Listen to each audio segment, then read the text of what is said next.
You're listening to STP Radio.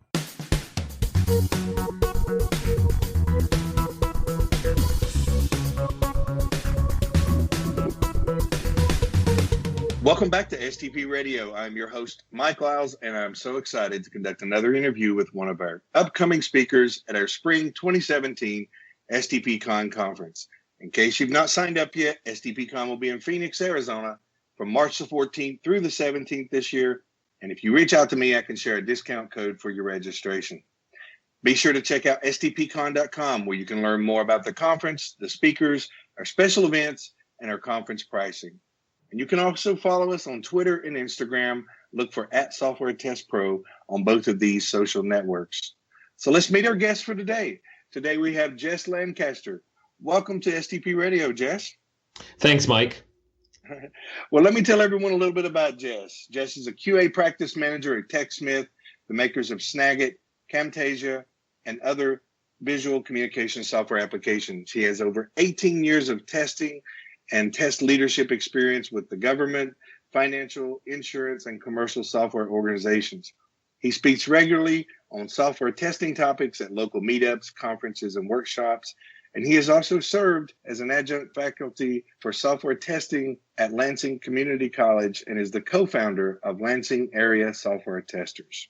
So it's great to have you with us, Jess. Tell us a little bit more about you and how you got into testing. Well, I like to tell people that I was working on a help desk at the time, and in one of my earliest jobs, and they needed somebody to go and help the testing team out, working through some things. And as I began to do more testing, I found that I really, really enjoyed it. And I tell people that when they're getting into testing, you're going to find a bug. You're going to find the bug that nobody else found. It's going to be a big bug. And I happened to find that bug on my very, very first job. I was working on an application that collected child support payments for a state program.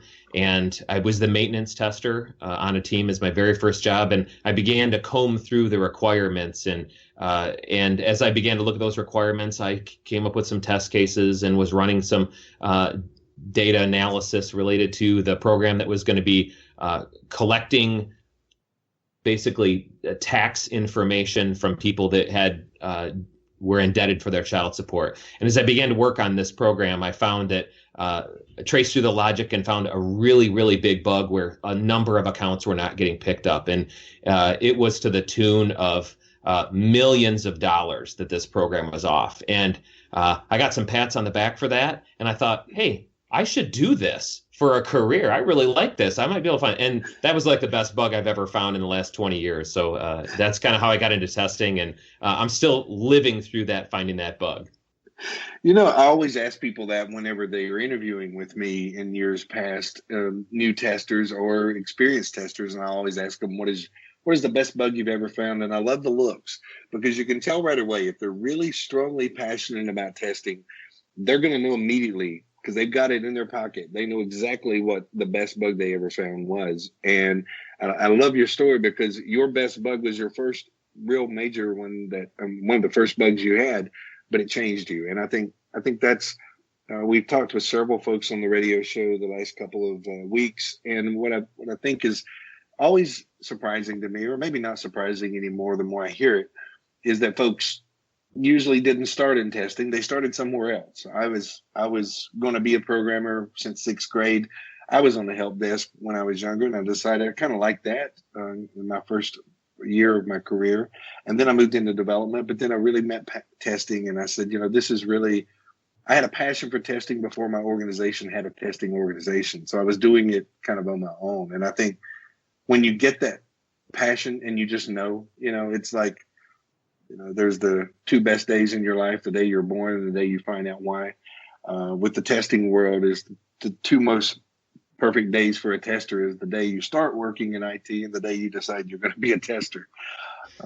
Yeah, truly, many of us that had started, back in the 80s and 90s in software testing, it wasn't one of those things where you could even really knew it was a career. You just found out that hey, I think I can check some things. I think I can figure out how this program's working. And yeah, you need some help over here. I'll start doing that. And I remembered I originally wanted to be a financial advisor. That's what I wanted to do. I started down that road, realized I really didn't like cold calls and sales and the things that they wanted me to do. And I spent more time working on the computers of the guys in the office than I did actually selling financial services and insurance. And it kind of rolled into getting in touch with the passion that I had for helping developers and project managers and business analysts and other people on the team, working with them to bring about great software to the marketplace.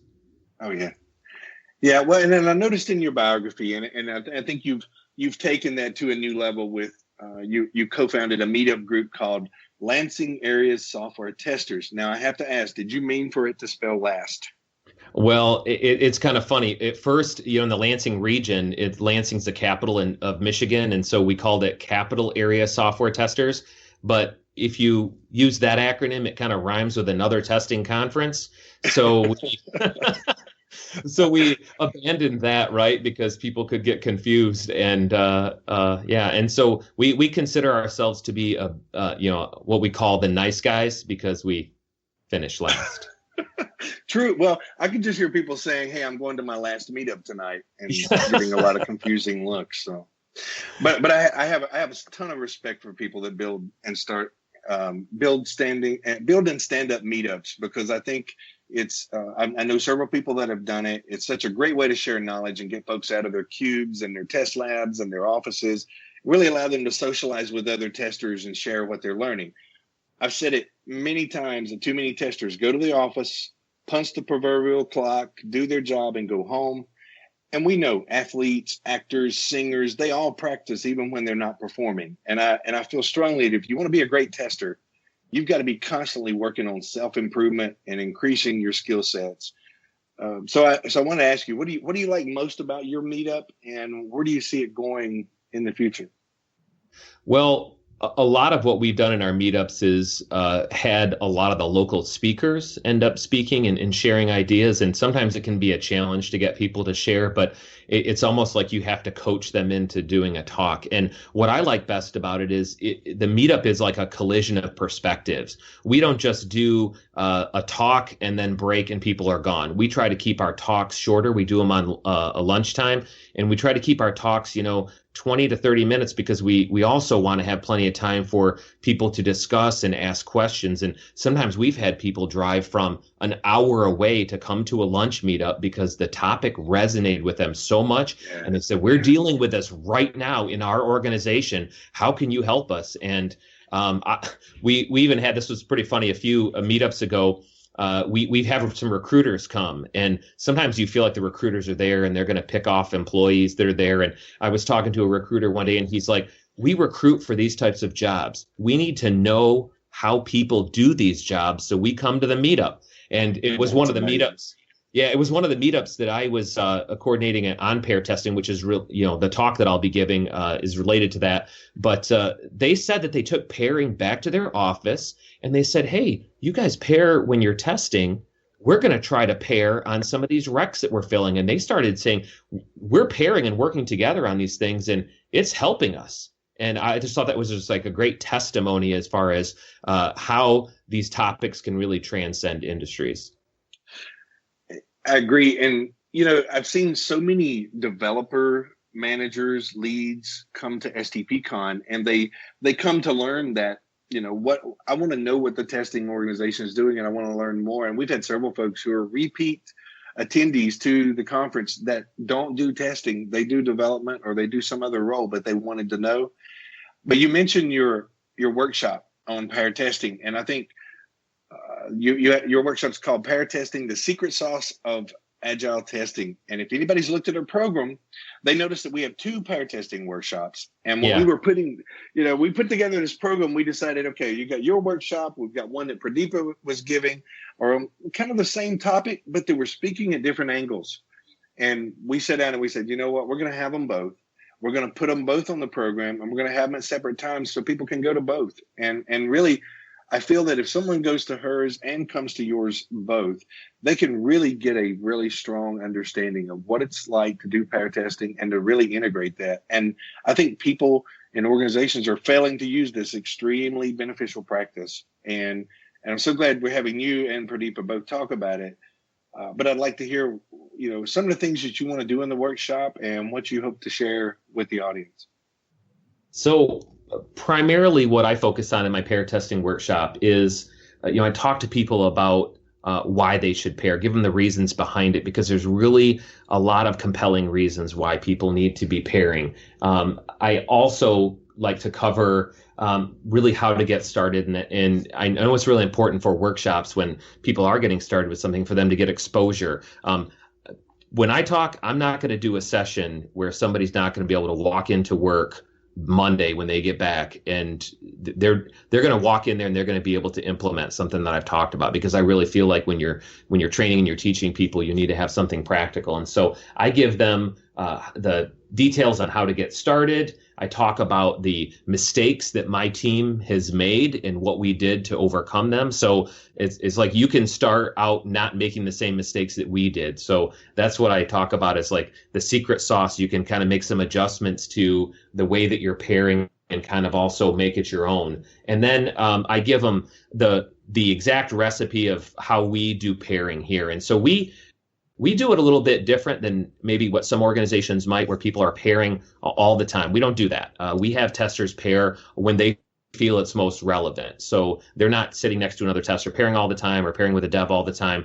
We use exploratory-based test sessions, and the testers pair within those sessions. And I created this little recipe card that is basically how you can map out and then run that recipe or cook that recipe up for a pair testing session. And that's really what the meat of the talk is. But I also get into some aspects of pairing for test design as well. And we'll be talking about that in the workshop and running through some exercises as to how people can pair on test design.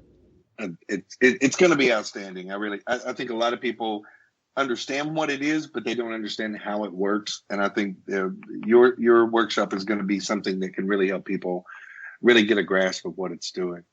Well, and it's probably going to be very different for what Pradeepa does, because I haven't seen her talk before. I don't know what she does. Her and I have met at a couple of conferences and talked about how much we enjoy pair testing, but we haven't had our materials collide. So it should be an interesting perspective that people will be able to come away with. If you go to this conference and these workshops and you walk back into your office, you're going to know how to get pair testing started in your workplace. I agree. So I've learned a lot about you at the last conference, and I was really happy to get to spend time with you back in Dallas in September of last year. But the one thing I didn't find out until just recently is that during your nights and weekends, you're serving as a minister and a family pastor at your local church. And you delivered your first sermon when you were 17. And that resonates with me because I've grown up in church all my life. My mom is like my prayer warrior, and I've been part of the music. I'm part of the praise team now. I play keyboards and I do other efforts through the church. But one thing I can tell you is having the role of the minister, pastor, or leader is a tough job, and I've watched it, because the plain simple truth is you can't please everybody all the time. And I see a correlation to a role where you are trying to help enlighten and share good news to a flock of people in a church, being something that you can compare to testing for sure. Whether you're providing good news or whether you're providing a warning about changes they need to make, sometimes people just don't want to hear it. And how has being a minister helped you in your IT career? And do you have any other correlations you might draw from that? Well, I would say the first thing is it's really helped me with my public speaking. I mean, starting out in one environment where you're working with persuasive communication every time you get up in front of people. Yeah. It really helps when you get into the presentations and you're trying to motivate people to change, do something different, kind of warn them of the track that they may be going down. And I was just at a conference yesterday and I was invited to be a keynote speaker. and the night before they were having a speakers dinner, and they said, well, tell us a little more about your talk and how are you going to do this? And as I began to talk with one of the conference organizers, I said, well, he said, you just need to preach testing to us. And I said, I think I can do that. And he didn't even know that I'm also a minister. And so as I began to tell him the story, he's like, I'm really looking forward to this as the kickoff keynote. And it went really, really well. And I just find that, in talking with another conference organizer, they said, you need to help, save testers from themselves. And we talked a lot about the traditional testing role and how certain things of that are like going away and how we need to embrace this kind of new reality with the agile is the new normal, shift left, DevOps, all these new things coming up and how things are different. So we need to, change with the times. Right. Well, I love that. Well, so I'm expecting you, at least in your workshop or your session, to start out with, I don't mean to be preachy here, And so, yeah. So speaking of session, though, you have a session with us called 40 plus of the best free testing tools in 60 minutes. Now, we've had so many discussions, debates, disagreements, and points of view across the testing community on automated testing. But at the end of the day, everyone will agree automation can at least supplement the role of the tester or do something to support what testing is doing. And I think the same applies with various tools, whether they're big or they're small tools. If you have any of the folks that I would call professional testers, and if you ask them, they're going to tell you that they use either small programs or scripts or freeware that they've got. And I'm sure they give you a list of those things they use every day. This session sounds so exciting, and I honestly believe that if you come to this session and you don't get at least 5 things that you can use in your organization, then I would be extremely surprised. So can you tell us about this session, how long it took you to come up with this list of 40 plus tools, and what you wish to have the folks take away from it?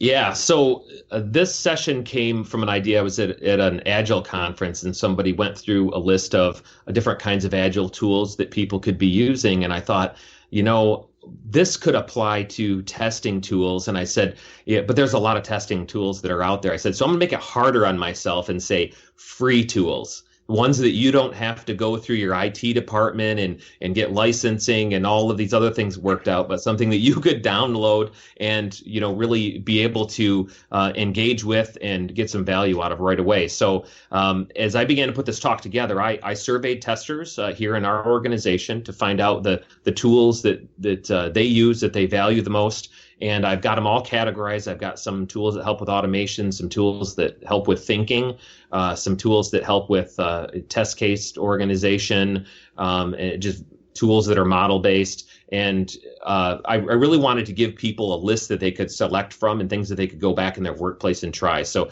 that was really kind of the motivation behind it. And it is a really interesting session because you got 60 minutes to cover 40 tools. You can't get too in depth. But what I do is I rapid fire these tools, tell testers, this is what the tool is, this is what you would use it for, this is where you can get it, and this is why you need it. And rapid fire that, I get through my list of tools, and then I really open it up to the crowd, and we crowdsource the rest of those. So I want people to come to this session that have ideas of different tools that they're using and be able to share those out, and they get to get up and get to give a short intro to their tool and why they like it. And I just love this session because people get really engaged. I've given it once before, and it just turned out really, really good, and people enjoyed it. So I'm really looking forward to delivering this one at STPCon. I'm wanting to say there's a guy who does stock watches. It's really late at night, and I forget the guy's name. The guy who rolls his sleeves up. He's always on late night TV, NBC or something, and he's always taking calls from people, and he's answering their questions on what stocks to buy and what stocks not to buy. I can't remember the guy's name, but is it Jim Kramer? Kramer, yes. Yeah. Kramer. I think this is going to be kind of like the Kramer Show, where they're just coming at you, and you've got so many things to pile into that 60 minutes. I'm so excited to see what this is one I'm going to be in. I'm going to be part of. I want to see what you're going to do there, and I think it's going to be a really good session. People got to be able to take something away from that, and I've heard a lot of folks talking about they really want to hear this because they know if you put 40 things in a bucket, there's got to at least be 5 things in there they can take home with them and use right away. So it's going to be a great session. The more I've been talking with testers that are going to conferences, and even when I was at the last STPCon in the fall, I'd sit down, I'd talk with some testers, and they'd say, the only way that I can be at this conference is if I bring something back and do it or try it. And I just think that's incredibly important for the sessions that people are delivering, is that they are giving people something that they can take back to their workplace and try. Yes. I had the same discussion with somebody on the show last night, and that was, you need to make it your effort. Even if your organization is not requiring you to do that, you should pretend as if they were, if they're not, that you have got to learn something that you can go back and share with your organization, because it makes it a whole different conference for people. If you're there and you're listening and you're trying to catch something that you're going to learn, it makes you very productive in how you're picking your agenda and which things you're going to. So I'm really excited about hearing this, and then also your workshop. So speaking of the program lineup, if you look at the program we've got for this STPCon, as you look over the keynote sessions and workshops, what are some of the things that you're seeing there that interest you the most? And can you tell us what things you hope to take away from them? Well, one of the first things that I looked at as I went over the program was I really think that Damian Sinadinos, his talk on improv your requirements, he is just a very engaging speaker. And so I know that that's a session that I'd love to be in, and being able to hear him talk about it, because he brings the improv into his sessions, and it's a very engaging environment. And I find that's a great place to learn. So that's, I think, is going to be a great session. Yes. I also think that, Pradeepa's workshop on pair testing, that's a passion of mine. I'm doing a session on that. So I'm really interested in seeing her perspective and how she pairs, how it's different than my own perspective, and the way that other people have implemented it, and see if there's some opportunities for us to improve the way that we pair here at TechSmith by learning her session as well. Yeah. Getting into some of the conference sessions, I've heard a lot about Angie Jones, and I really think I'd like to hear her talk, but I think her talk is at the same time as mine. So I'd really like to hear a little bit more about what she has to say. I've just been hearing a lot of great things about her in the industry, and as well Nancy Kellen's session on, I believe it's what the hell kind of testing is this? That sounds like a really good session. I've heard great things about her, and I'd like to do that session as well. Not because I'm a minister, but because I'm interested in the topic. Yes. Well, I think you have picked some really, really good, and I say this to everyone, but I'm really impressed by what folks are picking. But I will have to say, I think that there's so many really great workshops and sessions in this program this time. It's one of the best we've had in a long time, and it just continues to get better. And we realized when we were having to reject some folks, that in previous years would have been in the program. We were just getting such great content, so many great speakers from all over the planet. And I'm just so happy to have you with us. And I have one final question for you, Jess. Sure. You've attended STP several times. What is the one thing you'd like to tell new visitors to the conference, or someone coming back? What should they look for? What should they look out for as they're coming? Well, I would say the first thing that they should do is make sure that they have a Twitter account and follow the conference hashtag. You are missing out on so much of the conference if you do not follow the conference hashtag. And the reason I say I'm not that active on Twitter, but when I go to a conference, I am just on Twitter all the time, because you see the tweets coming from the different sessions. You get to hear what people are talking about, and it just adds a whole additional depth to the conference. And I'll tell you why I think people should do that.